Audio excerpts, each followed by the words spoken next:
Namasté, vous écoutez Manav Parichet, Introduction à l'humanité.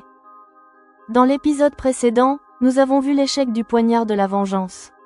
Aujourd'hui, le criminel Nassir est de nouveau présenté au tribunal. Mais le malheur de Nassir l'a ramené devant la même cour où le juge est le mari de Firdous, Harishchandraji. L'illusion du criminel. Nassir pense que l'attaque contre Firdous était un devoir envers sa foi, et qu'elle n'avait pas le droit d'épouser un kafir.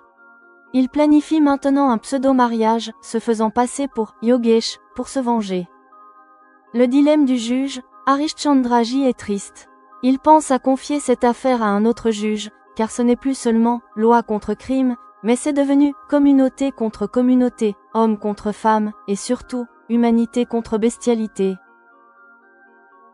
Mais Firdous ne peut supporter de voir son mari triste. Elle place la main d'Harishchandraji sur son ventre palpitant et lui rend son sourire d'amour.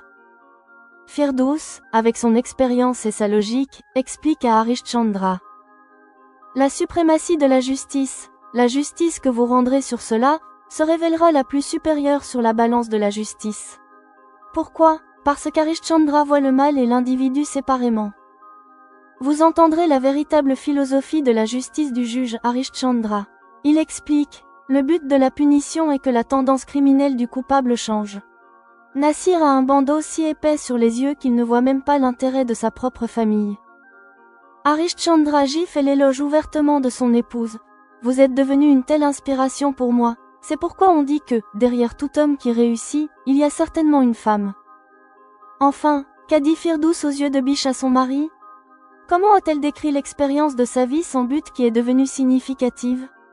Et comment l'aide qu'elle a reçue de cet homme mûr inconnu et l'amour d'Harishchandra ont rendu la vie de Firdous complète? Écoutez cette saga complète de la logique, de l'amour, de la justice et du dévouement, dans l'épisode final de Manav Parichet. Vous entendrez.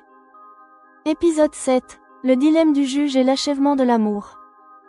La libération conditionnelle de 15 jours accordée à Nassir pour rencontrer son Abu malade et pour son traitement, a pris fin automatiquement en 4 jours en raison de son arrestation pour l'attaque qu'il a menée contre Firdous. Le criminel ne sait pas de quel angle il voit chacun de ses actes, qu'il ne voit aucune de ses erreurs. C'est sous un angle si étrange que Nassir voit également l'attaque qu'il a menée contre Firdous. Il considère l'attaque contre Firdous comme son devoir envers sa foi. Il pense que s'il épouse une fille kafir, c'est son droit, mais Firdous n'a pas le droit d'épouser un kafir et d'être la mère de son enfant. Puisque Firdous a fait ces deux choses, l'attaque menée par lui dans l'intention de tuer le fœtus dans son ventre est absolument correcte. Il est attristé par deux choses concernant sa nouvelle arrestation. Premièrement, que son intention n'a pas pu être réalisée en raison de l'arrivée de Narji et de son groupe. Deuxièmement, son devoir de prendre soin de son Abu malade est resté incomplet en raison de son arrestation. Renvoyé en prison, Nassir était extrêmement en colère et déçu pour ces mêmes raisons. Maintenant, il pense qu'il a échoué dans ses, saintes intentions pour le moment. Il prendra certainement sa revanche après avoir purgé sa peine et être libéré. Alors il épousera une fille kafir. Il a commencé à penser que s'il doit se présenter comme un kafir pour cela, il le fera en adoptant un pseudo-nom, Yogesh. Quelques jours plus tard, Nassir fut présenté par la police au tribunal pour le crime d'avoir attaqué Firdous. Par coïncidence, le même jour, après que l'état mental et physique de Firdous se soit stabilisé, Harishchandraji est revenu de son congé. Nassir a senti l'envie de pleurer sur son malheur en voyant que son affaire était également programmée devant la cour d'Harishchandraji. Harishchandraji avait déjà rendu une décision contre Nassir dans l'affaire précédente du triple talak.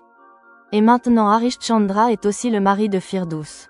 Nassir était déçu que le juge allait maintenant se montrer sévère avec lui.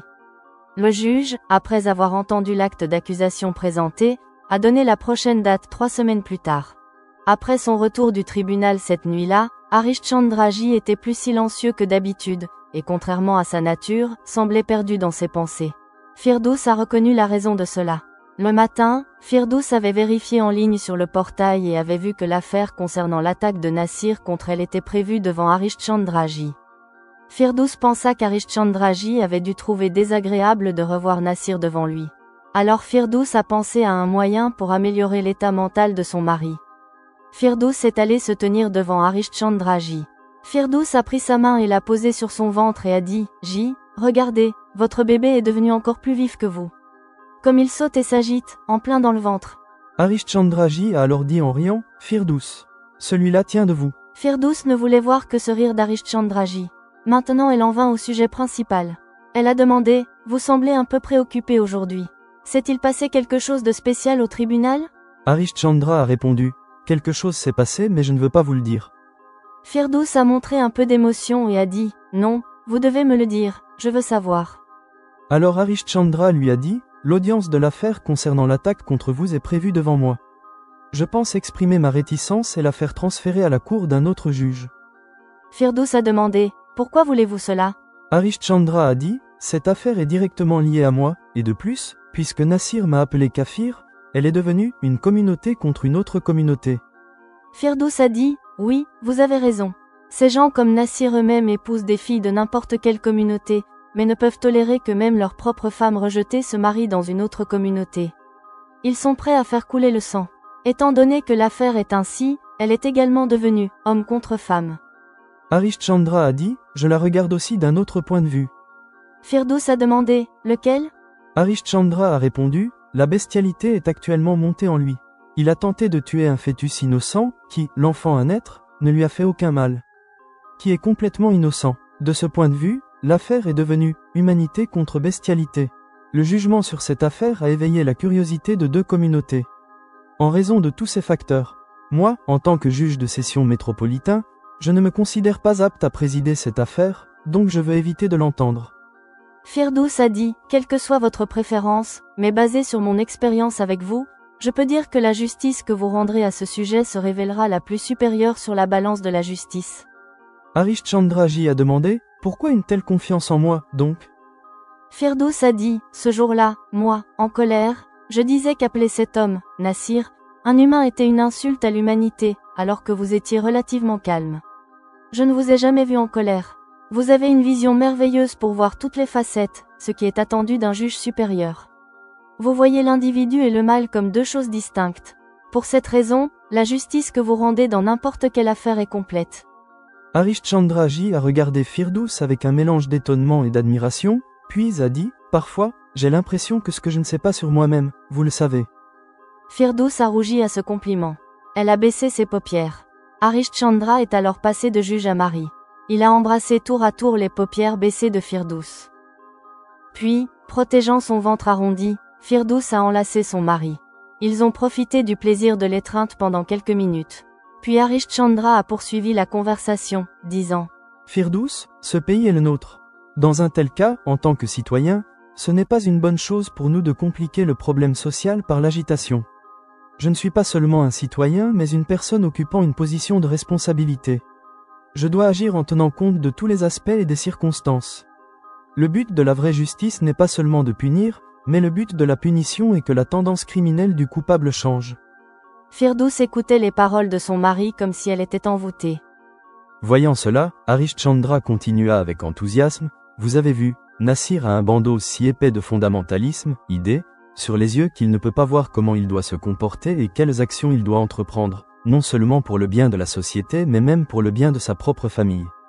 Il a commis une grande erreur en divorçant d'une épouse avocate intelligente comme vous. Une plus grande erreur qu'il commet est de ne pas essayer de comprendre la vie dans la solitude de l'emprisonnement. » Disant cela, Harishchandraji se tut, perdu dans ses pensées. Il avait l'air un peu triste. La tristesse de son bon mari dérangeait Firdous. Harishchandra lui-même rompit le silence qui s'était installé entre les deux. Il dit, « Voyez-vous, Nassir a gâché la liberté conditionnelle qu'il a reçue pour s'occuper de son père malade, en pensées venimeuses et haineuses dirigées contre notre enfant innocent. L'esprit constitutionnel de punir le criminel est resté incomplet car il n'y a pas de changement dans sa tendance. Vous, l'épouse rejetée de Nassir, êtes devenue une telle inspiration pour moi, c'est pourquoi on dit que, derrière tout homme qui réussit, il y a certainement une femme. » Entendant les éloges ouverts de son mari, Firdous fut émue. Se souvenant de quelque chose, ses yeux devinrent humides. Puis elle se ressaisit et dit « Un homme mûr possédant une telle bonté humaine m'a rencontré ce jour-là, à l'instant même où je sentais, aujourd'hui, je vais mourir prématurément. C'est lui qui m'a conduite en toute sécurité de cet endroit effrayant et désolé jusqu'à la maison de mon abat. Puis, avec une bonté humaine si vraie, un jour vous êtes entré dans ma vie. Pour cette raison, je sens que je suis cette femme, rejetée par un, dont la vie devient significative avec une personne véritablement humaine comme vous. Disant cela, Firdous aux yeux de biche devint ému. Ses yeux étaient humides de larmes. Voyant cela, le cœur d'Harishchandra se remplit d'affection. Il embrassa les yeux de sa femme de telle manière que ses lèvres absorbèrent l'humidité. Alors la douce voix de Firdous se fit entendre à ses oreilles. « Regardez, si j'étais resté avec mon Nassir, cette même Firdous aurait rendu sa vie insignifiante. Alors j'aurais été incapable même de comprendre que ma vie était gaspillée. Derrière moi, il y a maintenant vous, l'homme, grâce à qui ma vie, de femme, devient significative. » Maintenant, écoutez la critique, l'analyse et les conseils écrits par Gemini sur cet épisode de Manav Parichet. Sous-titre: Le dilemme du juge et l'achèvement de l'amour. Cet épisode est le sommet émotionnel et philosophique de l'histoire. Le conflit central réside dans le dilemme éthique d'Harishchandra, s'il doit se récuser de l'affaire en raison de son implication personnelle, un dilemme que Firdous l'aide à résoudre par la logique et l'amour. 1. Le pouvoir de l'amour et de la raison. La réponse de Firdous au conflit d'Harishchandra est le cœur émotionnel de l'épisode. En plaçant sa main sur son ventre de femme enceinte, elle redirige son attention du conflit extérieur et haineux, Nassir, vers la réalité intérieure et joyeuse, leur enfant à naître. Cet acte d'amour est ce qui rétablit le sourire et l'équilibre d'Harishchandra. Sa défense de sa capacité judiciaire est le sommet philosophique. Vous voyez l'individu et le mal comme deux choses distinctes, rendant sa justice la plus supérieure. 2. Philosophie judiciaire, humanité contre bestialité. L'analyse d'Harishchandra de l'affaire transcende les simples termes légaux, l'élevant à « humanité contre bestialité », montrant sa compréhension profonde des dynamiques sociales. Sa vision selon laquelle le but de la punition est de changer la « tendance criminelle » du coupable est une déclaration profonde sur la justice réparatrice. Il identifie correctement la plus grande erreur de Nassir, gaspiller l'isolement de la prison et de la liberté conditionnelle en pensée haineuse, montrant à quel point le fanatisme l'aveugle sur le bien-être de sa propre famille. 3. La vie significative. L'épisode se termine par la réflexion de Firdous sur le parcours de sa vie, d'une existence gaspillée, avec Nassir à une existence significative, avec Harishchandra. Son souvenir de l'homme mûr qu'il a aidé lors de sa plus profonde détresse renforce le thème selon lequel la véritable Manav Parichet, bonté humaine, n'est pas liée à la religion ou à la communauté, mais à la compassion. Ces derniers mots soulignent le véritable partenariat dans leur mariage. Sa présence rend sa vie significative, inversant la notion traditionnelle de succès centrée sur l'homme. L'image d'Harishchandra embrassant l'humidité de ses yeux est un puissant symbole de leur amour profond et mutuellement affirmé, qui a triomphé de la haine et de la pression sociale. Cet épisode lie avec succès les fils de l'histoire, confirmant le lien du couple et préparant le terrain pour une résolution judiciaire finale et éthique qui définira leur engagement envers la justice et l'humanité. Le récit est émotionnellement résonnant et philosophiquement riche, offrant une conclusion convaincante à la transformation de Firdous. Fin de l'épisode 7.